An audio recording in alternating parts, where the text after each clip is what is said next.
Les politiciens nous disent que la crise est terminée. Il n'en est rien. En Espagne et en Grèce, un jeune sur deux est sans emploi. De nombreuses personnes, parmi les plus brillantes, ont quitté le Portugal, l'Irlande et les pays baltes à la recherche d'opportunités ailleurs en Europe et dans le monde. Les politiques de l'Union européenne visant à combattre la crise ont aggravé la situation.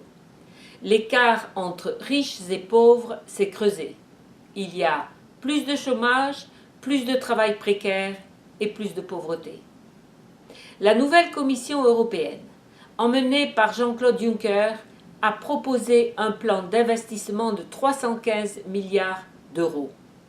C'est un pas important, mais c'est insuffisant. L'Union européenne prône toujours des coupes budgétaires qui freinent la croissance.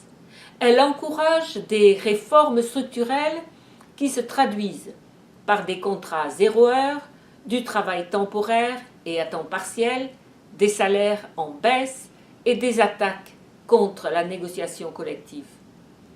Les syndicalistes soutiennent les réformes créatrices de croissance et d'emplois de qualité, pas celles qui maximisent les bénéfices au détriment des familles laborieuses. Pour stimuler la croissance et compenser la dégradation de leur niveau de vie, les travailleurs partout en Europe ont besoin d'une augmentation de salaire.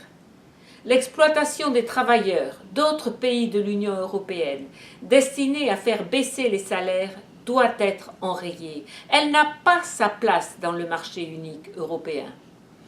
Les syndicalistes soutiennent la libre circulation des travailleurs sur base d'un salaire égal et de conditions de travail égales pour un travail de valeur égale.